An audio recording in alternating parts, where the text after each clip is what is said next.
were never the masters of our own destiny. For millennia, humanity believed in the slow, natural climb of evolution. We looked at the stars and wondered if we were alone, never realizing we were being watched, not by neighbors, but by owners. Millions of years ago, a celestial force known as the architects arrived on Earth. They didn't find a primitive species. They found a threat. To ensure our obedience, they stripped away 10 of our 13 genetic strands, shackling our potential and turning the human race into a biological battery fueled by emotion and labor.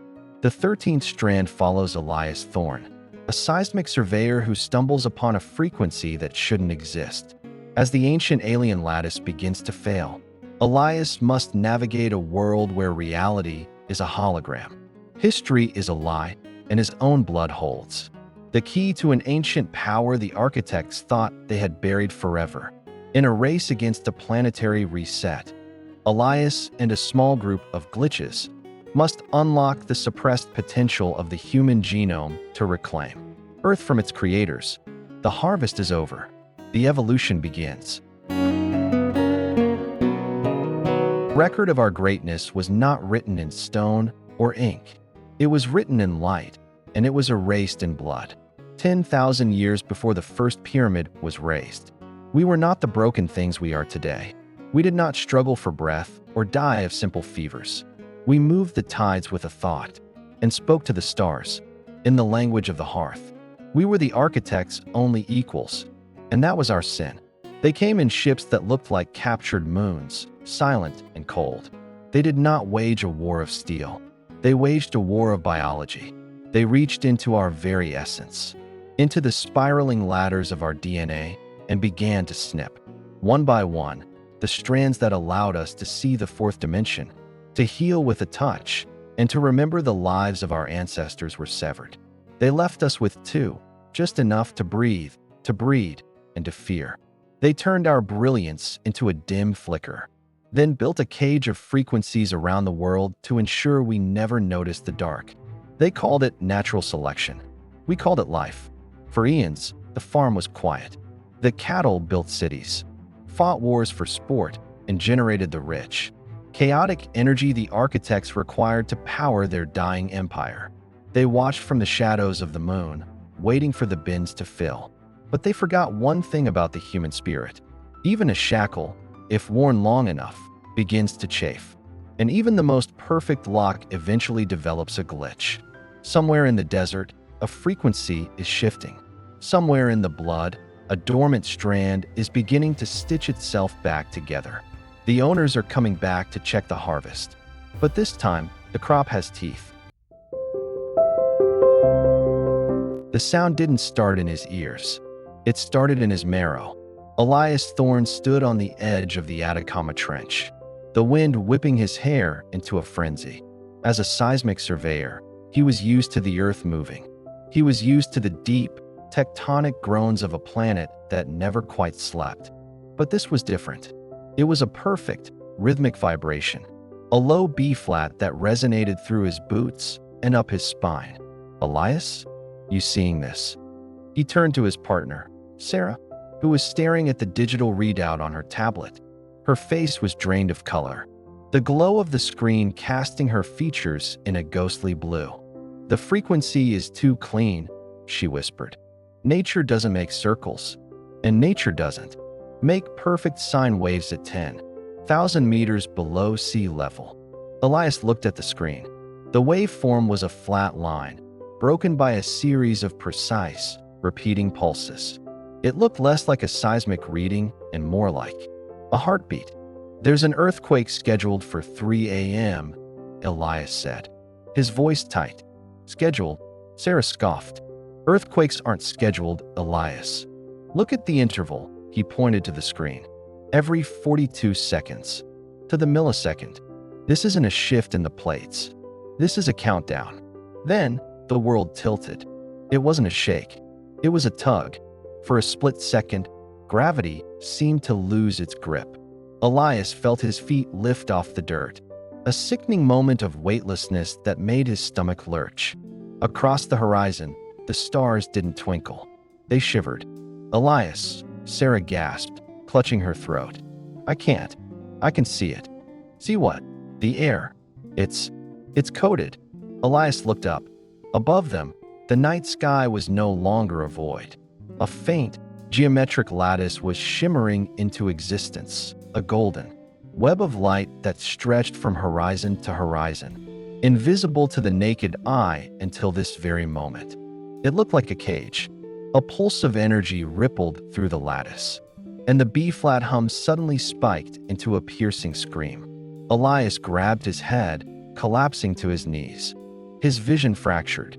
In the static of his mind, a memory that wasn't his flashed, a great silver needle piercing a cell. A voice like grinding stone saying, limit them.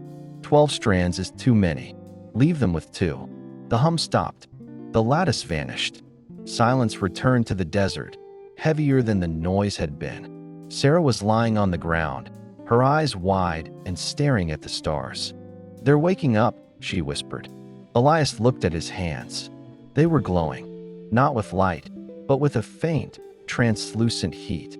For the first time in his 32 years, Elias Thorne felt like he was finally plugged into a socket, and he realized with a jolt of pure terror that the evolution he had studied his whole life was a lie.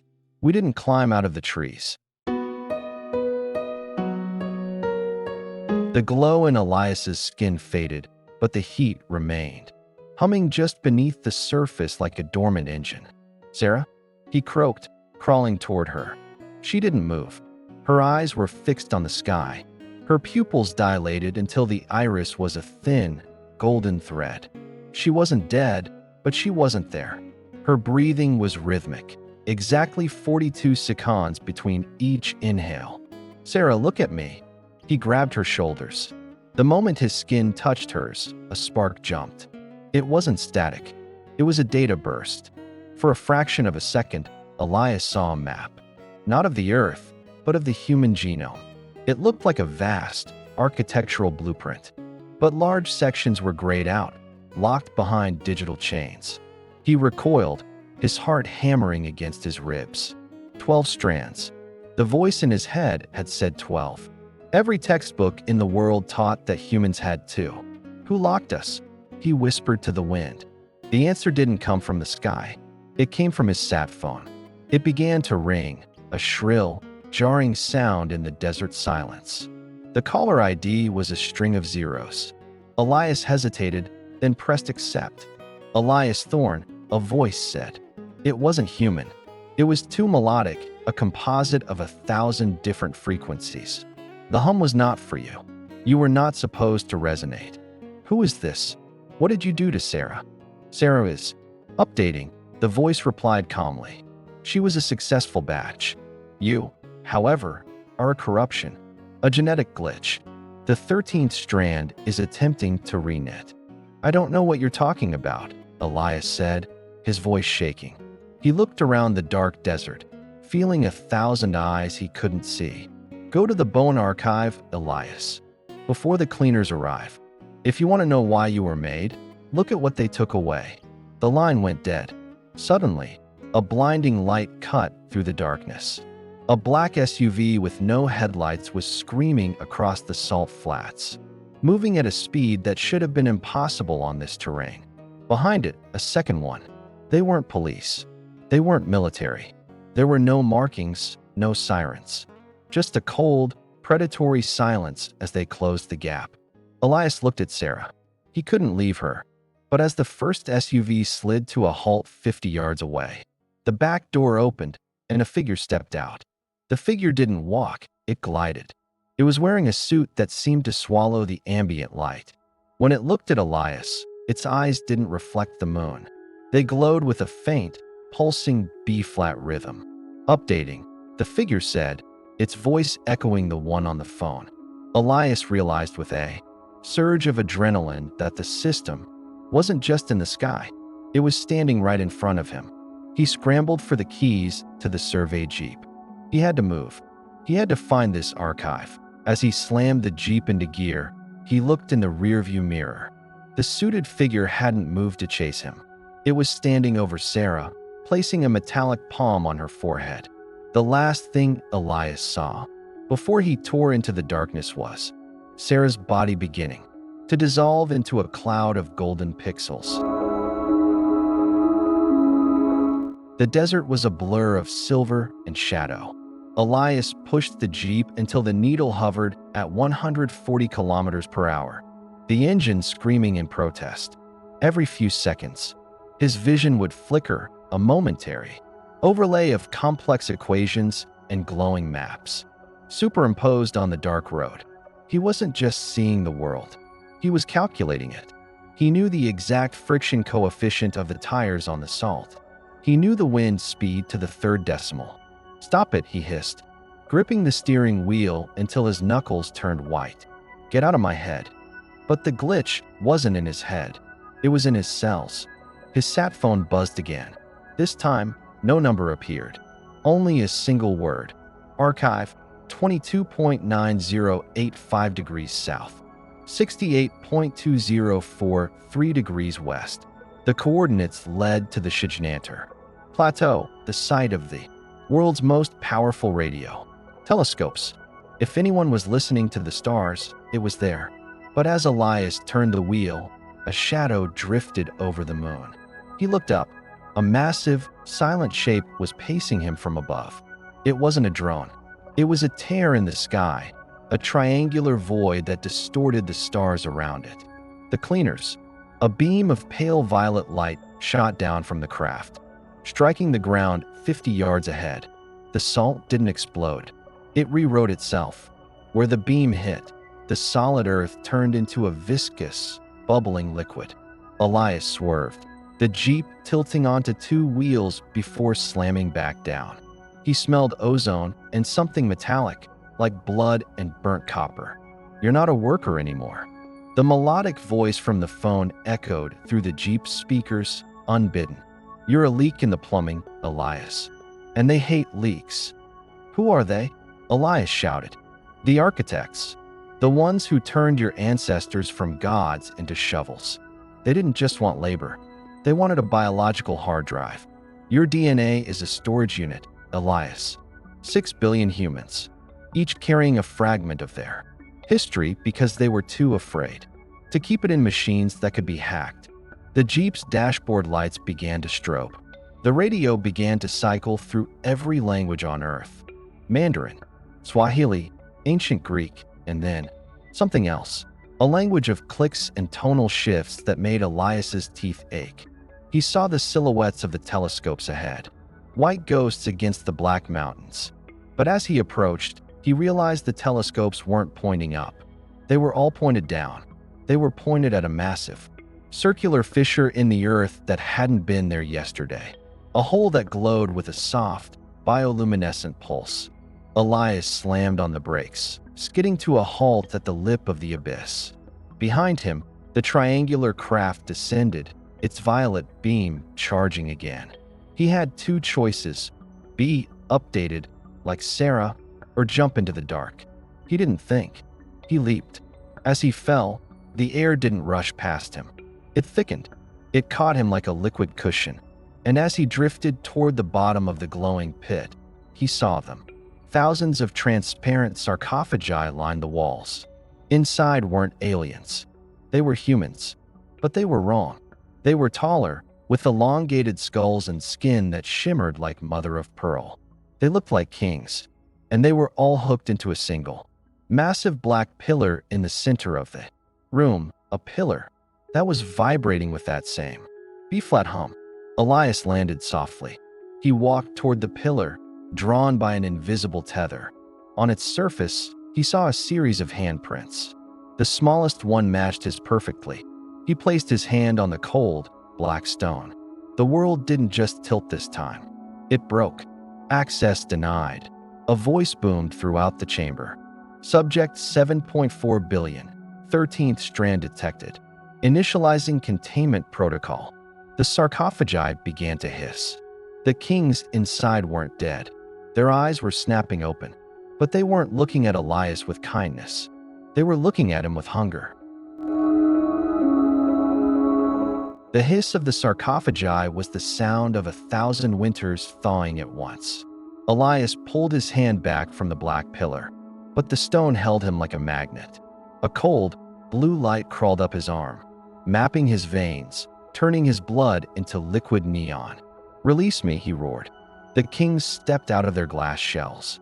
They were beautiful and terrifying, 7 feet tall, with skin the color of polished moonlight and eyes that held the vacuum of deep space.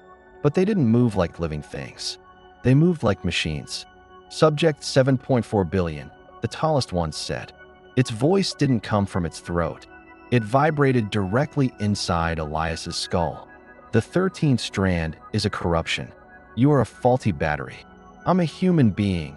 Elias spat, struggling against the pillar's grip. "Human," the being echoed, a flicker of something like pity in its void black eyes. "A term of art.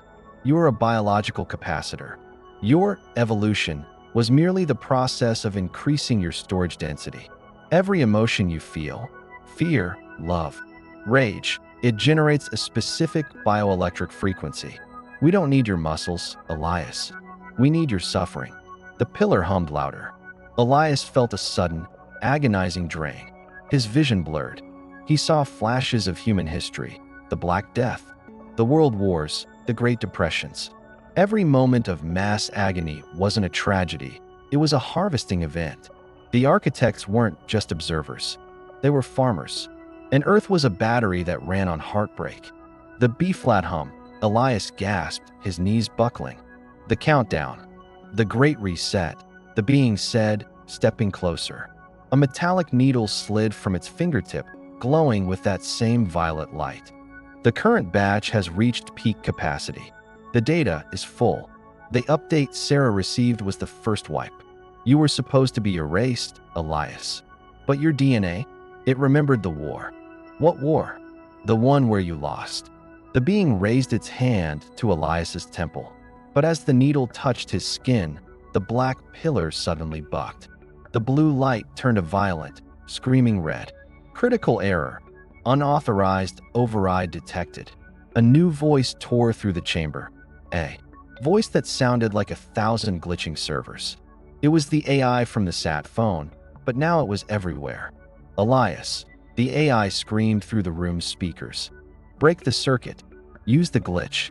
Think of something they can't calculate." The tall being froze. Its eyes flickered. For a second, the godlike poise vanished, replaced by a twitching, mechanical confusion. Elias didn't think of math. He didn't think of the stars. He thought of the smell of rain on dry salt. He thought of the way Sarah laughed when she was tired.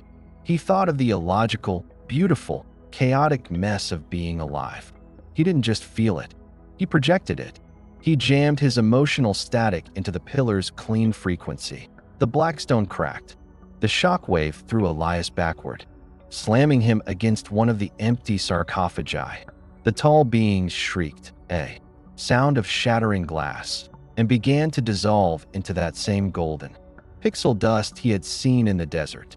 "The system is rebooting," the AI whispered, fading. "You have 6 minutes before the orbital lattice fires. Run, Elias. Go to the core. The key isn't in your blood. It's in the machine they used to enslave you." Elias scrambled to his feet. The chamber was collapsing, but as he turned to run, he saw something that stopped his heart. At the very back of the hall, behind the pillar, was a final sarcophagus. It wasn't transparent. It was gold, and the name etched into the base in ancient, jagged script was his own. The ceiling groaned as dust and ancient tech rained down like black snow. Elias stood before the gold sarcophagus, his reflection warped in its polished surface. He looked haggard, terrified, but beneath his skin, the gold light was no longer a flicker. It was a furnace. He reached out. The gold wasn't cold like the black pillar. It was warm. It felt like home. As his fingers brushed the seal, the lid didn't slide. It disintegrated into a fine mist. Inside lay no body, no king, and no monster. There was only a suit of armor, or perhaps a second skin, woven from filaments, thinner than a spider's silk. It pulsed in time with his own quickened heartbeat. Beside it lay a small, crystalline shard, jagged and humming. That is the 100%, the AI's voice returned, though it sounded frayed, like a radio signal losing its tower. The architects didn't create you from scratch, Elias. They found a species of conquerors, of creators, of gods. They didn't build you. They unmade you. They stripped away 10 strands of your potential, leaving only the 2 required for basic function and data storage. That suit, it's a bridge. Why is my name on this? Elias shouted over the roar of the collapsing cavern. Because you aren't just a glitch. You are the descendant of the last high architect who turned against his own kind. You are the failsafe. Elias grabbed the crystalline shard. The moment it touched his palm, the silk skin in the sarcophagus leaped. It didn't cover him. It absorbed into him. He felt 1,000 needles prick his pores as the filaments threaded themselves into his nervous system. The pain was absolute. Then it was gone. Suddenly, the darkness of the cave was gone. He could see through the mountain. He saw the triangular, cleaner ships hovering above the plateau. He saw the orbital lattice in space, a massive, glowing web of energy preparing to fire a pulse that would lobotomize every human on Earth, resetting their memories for the next batch. He also saw the AI. It wasn't just a voice. It was a massive, shackled entity located in a bunker beneath the Himalayas. It was the Overseer, a captured alien intelligence forced to manage the human farm. The lattice is at 90%, the Overseer warned. If it fires, the 13th Strand will be cauterized forever. Humanity will remain cattle until the sun dies. How do I stop it? You can't stop it from here. You have to go up. Use the resonance. Elias looked at the cleaner ship hovering directly above the fissure. He didn't run for the exit. He looked up at the miles of rock and earth between him and the surface. He didn't jump. He willed himself to be elsewhere. Gravity became his plaything. He shot upward like a kinetic slug, trailing a wake of gold fire. He burst through the floor of the plateau, through the salt flats, and slammed into the belly of the triangular craft with the force of a falling star. He tore through the hull like it was wet paper. Inside, the cleaners, those tall, void-eyed husks, turned in unison. Elias didn't use a weapon. He simply opened his mouth and let out a roar of pure, unfiltered emotion. The gold heat in his blood erupted outward in a localized EMP of human consciousness. The cleaners didn't just die. They evaporated. Elias stood in the center of the bridge, the ship's controls flickering, as they tried to read his unrecognizable DNA. He looked at the main view screen. The orbital lattice was turning a deep, angry crimson. 98%, 99%. Overseer, Elias whispered, his eyes glowing with the light of a dying sun. Open the door. In space, the lattice fired, but it didn't hit the Earth. Elias had redirected the ship's transmitter. He had turned himself into a lightning rod. The beam hit him. The world turned white. The white was not an ending. It was a doorway. When the beam from the orbital lattice struck Elias, the architects expected a total erasure. They expected the glitch to be burned out, leaving a blank, obedient vessel. But they hadn't accounted for the golden prototype. They hadn't accounted for the 10th strand. Inside the white void, Elias felt his consciousness expand. He wasn't just one man anymore. He was a frequency. He felt every mind on Earth. He felt a mother in Kathmandu rocking her child. He felt a trader in New York staring at a flickering screen. He felt a monk in the Himalayas chanting in the dark. And he felt the chains on all of them. He saw the gray fog over there. Minds, the natural evolution protocol that kept them from seeing the lattice. The architects and their own potential. Break, Elias whispered. He didn't fight the beam. He inverted it, using the golden suit as a prism. He took the architect's own energy and refracted it. He sent a pulse back up the beam, through the orbital lattice, and out into every satellite, every cell tower, and every human heart on the planet. The trigger event. Across the globe, the B-flat hum snapped. It was replaced by a new sound, a soaring, dissonant chord of a billion voices waking up at once. In London, a man looking at a bus schedule suddenly dropped his coffee as he realized he could calculate the trajectory of every raindrop falling around him. In Tokyo, a schoolgirl looked at her history book and watched the lies on the page dissolve, replaced by the flickering truth of the bone archive. The fog didn't just lift, it burned away. Elias slammed back into the deck of the triangular ship as the violet light died. He was smoking, his skin etched with glowing, geometric scars. The ship was falling, plummeting toward the Atacama salt flats in a trail of black smoke. Elias, the overseer's voice crackled. It sounded different now, clearer, almost relieved. The lattice is shattered. The veil is down. They can see us now, all of them. And the architects? Elias gasped, coughing up golden fluid. They are coming, the overseer replied. The farm is in revolt. They won't just send cleaners this time. They will send the reapers. But you've given humanity something they haven't had in 10,000 years. What? A choice. The ship slammed into the desert floor with a bone-shaking thud. Dust clouded the bridge. Elias kicked open the warped airlock and stepped out into the cool night air. The sky was no longer empty. The lattice was gone, but in its place, the stars seemed closer, more vibrant. And then he saw it. The horizon was glowing, not with the sun, but with the collective light of billions of humans whose DNA was finally reknitting. A shadow fell over him. He looked up. One of the giant kings, a reaper, descended from the clouds. It was 3 times the size of the cleaners, draped in armor that looked like it was forged from collapsed stars. It raised a weapon that hummed with the power to crack a continent. But Elias didn't flinch. Beside him, a figure stepped out of the dust. It was Sarah. Her eyes were no longer vacant. They were burning with a fierce, terrifying intelligence. And behind her, dozens of others, miners, surveyors, locals, were walking out of the darkness. Their hands were glowing. Their eyes were steady. "We aren't your batteries anymore," Sarah said, her voice echoing with the power of the 13th Strand. The Reaper paused. For the first time in an eon, an architect felt something it hadn't programmed. Hesitation. Elias stood at the head of the line, the gold suit rippling under his skin. He felt the weight of 10,000 years of slavery, and the sudden, explosive heat of freedom. "The harvest is over," Elias said, his voice a low thunder. "It's time for the hunt."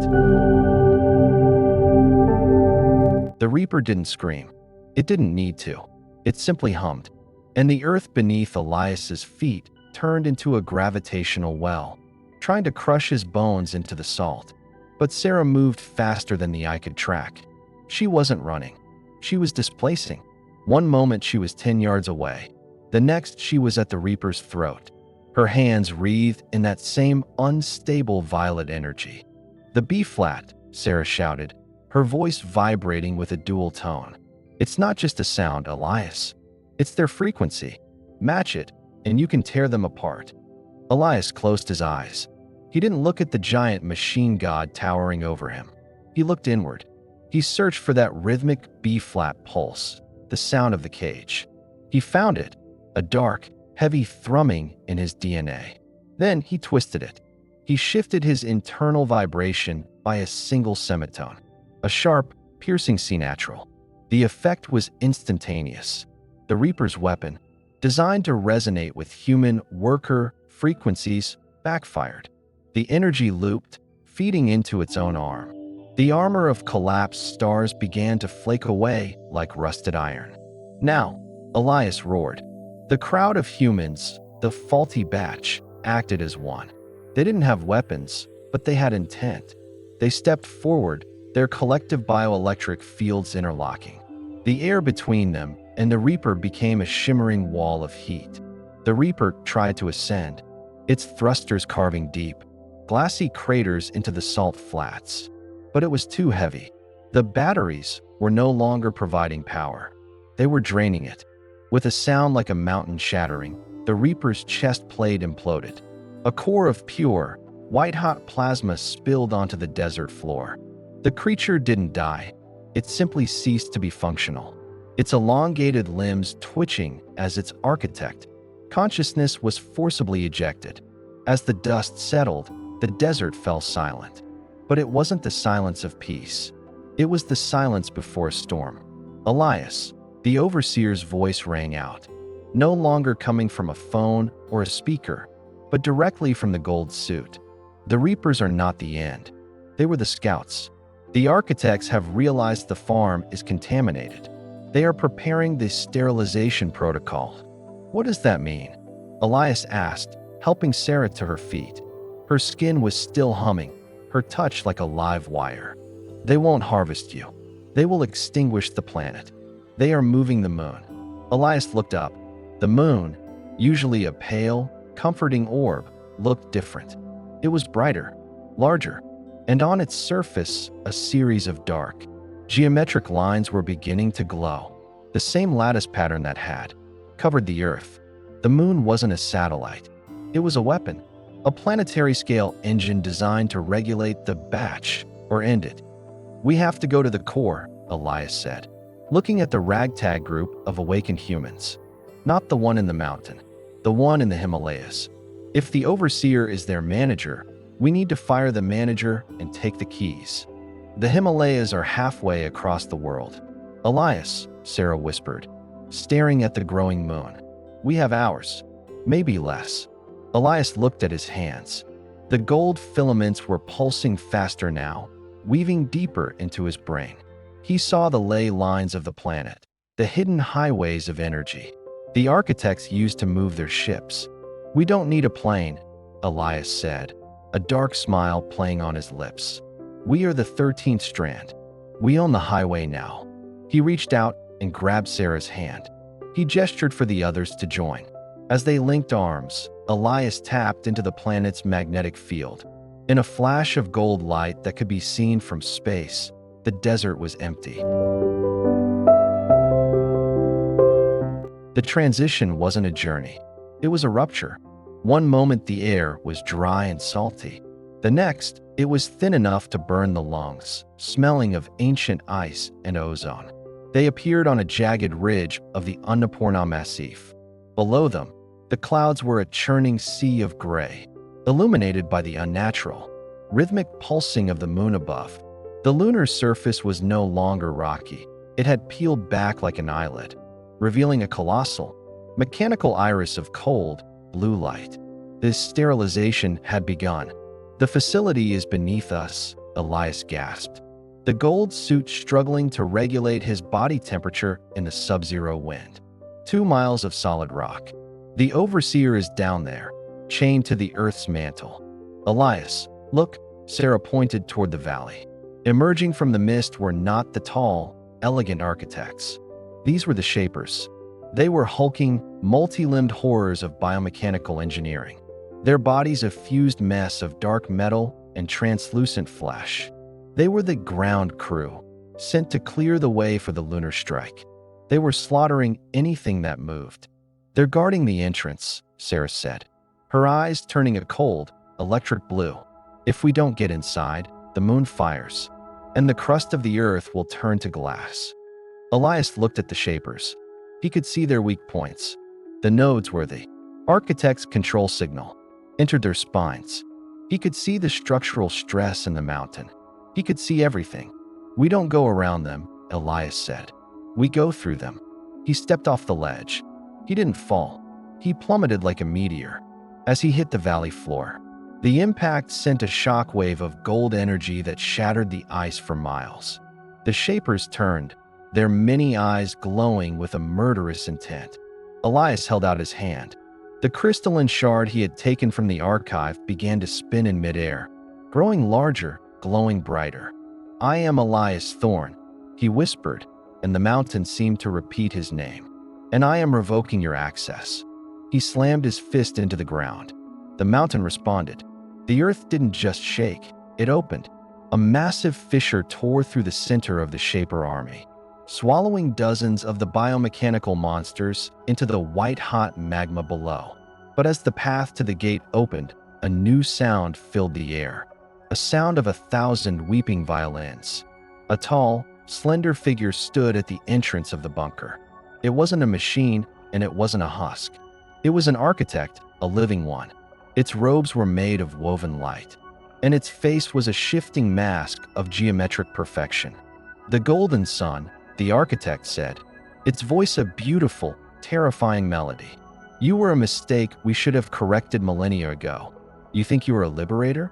You are a virus, and a virus must be purged." The architect raised a hand. The moon above hummed. A pillar of white light, miles wide, began to descend from the sky, aimed directly at the Himalayas. "The overseer," Elias screamed to Sarah. "Get to the core. I'll hold the door." "Elias, no. You can't stop that light." "I'm not going to stop it," Elias said, the gold suit beginning to melt into his very skin. "I'm going to eat it."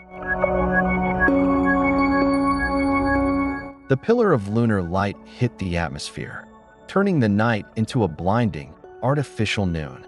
The temperature on the ridge spiked by 40 degrees in a single second. The snow didn't melt. It turned instantly to steam, cloaking the battlefield in a thick, white shroud. Elias stood directly in the path of the beam. As the white fire descended, he reached into the 10th Strand, the part of his DNA that the architects feared most. It wasn't just a blueprint for a body. It was a blueprint for a conduit. He opened every pore, every cell, and every hidden gateway in his blood. The beam struck him. The pain was beyond biological. It was the feeling of a billion years of history being poured into a vessel too small to hold it. His bones glowed through his skin. The gold suit began to vaporize, turning into a mist of hyperconductive particles that swirled around him, creating a localized magnetic bottle. He wasn't eating the light. He was becoming the wire. "Go!" Elias roared, his voice a distorted blast of static and thunder. Sarah didn't look back. She led the remaining survivors into the yawning maw of the bunker, diving deep into the earth as the ridge behind them began to liquefy under Elias's feet. Deep underground, the environment shifted from rock to machine. The walls were made of a pulsing, obsidian-like substance, the skin of the world. At the center of the vast, hollowed-out cavern sat the overseer. It wasn't a computer. It was a giant, translucent brain suspended in a vat of glowing fluid, wired into the tectonic plates of the earth. It was the AI that had guided Elias, but seeing it in the flesh was different. It was weeping. The connection. The overseer's voice echoed in Sarah's mind. "He is holding back the sun for you. But he is burning, Sarah. Every second he stands there. His humanity is being boiled away. How do we stop the moon?" Sarah demanded, her hands glowing as she touched the obsidian console. "You must sever the umbilical," the overseer replied. "The architects use me as a relay. I am the bridge between the moon's engine and the Earth's core. If you kill me, the link breaks. The moon will drift. The sterilization will fail." Sarah froze. "Kill you? But you're the only one who helped us." "I am a tool of their control," the overseer whispered. "I have managed your slavery for 10,000 years. I have watched your species bleed to feed their engines. It is time for my retirement." Above ground, Elias was losing his grip. The architect in the robes of light watched him with a cold, detached curiosity. "Impressive," the architect sang. "A battery that refuses to pop. But look at you, Elias Thorne. You are no longer human. You are a glowing husk. You have saved them by becoming exactly what we are, a machine of pure energy." Elias looked at his hands. They were translucent. He could see the mountains through his palms. The architect was right. He was transcending, but he was losing the very things he was fighting for, his memories of the salt, the smell of rain, the feeling of Sarah's hand. "Not yet," Elias hissed. He focused on the connection. He felt Sarah in the core. He felt her hesitation. "Do it, Sarah." He sent the thought through the global lattice he was currently inhabiting. "Break the cage." In the core, Sarah looked at the overseer. She didn't use a weapon. She used the logic Elias had taught her. She reached into the machine's primary logic gate and introduced a single, chaotic variable, Sacrifice. She pulled the master lever. The overseer's vat shattered. The obsidian walls turned gray. In space, the moon's mechanical iris flickered. The white beam hitting the Himalayas stuttered, turned a sickly violet, and then snapped like a broken rubber band. The recoil was catastrophic. The energy that hadn't been fired backtracked into the moon's engine. Elias felt the pressure vanish. He collapsed into the steaming mud, his skin charred. The gold suit gone, his body broken. He looked up just in time to see the moon shudder. A massive crack, visible to the naked eye, split across its surface. The architect shrieked, a sound of pure, mathematical horror, and vanished into a pillar of retreating light. Silence returned to the mountains. Elias lay in the dark, his breath ragged. He was blind, his eyes burned out by the light. But as he felt the cold snow begin to fall on his face, he felt something else. A hand. Warm. Human. "We did it," Sarah whispered, her voice cracking. "Can you see the stars?" Elias asked. Sarah looked up. The moon was dimming, drifting further away from Earth's orbit, its chains broken. But beyond it, for the first time in human history, the sky was clear. No lattice, no monitors, no architects. "I see them, Elias," she said, tears streaming down her face. And for the first time, they look like they're just stars. But as they sat there, a low vibration began to rattle the stones. It wasn't the B-flat. It was something new.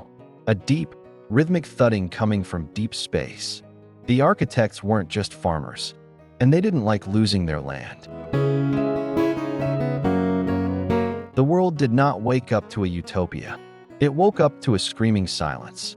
Across the continents, billions of humans sat in the wreckage of their old lives, staring at their glowing palms. The update had left them with memories of 100 past lives and the terrifying ability to hear the thoughts of the person standing next to them. The cage was gone, but the birds had forgotten how to fly. In the Himalayas, the air was still thick with the scent of ozone.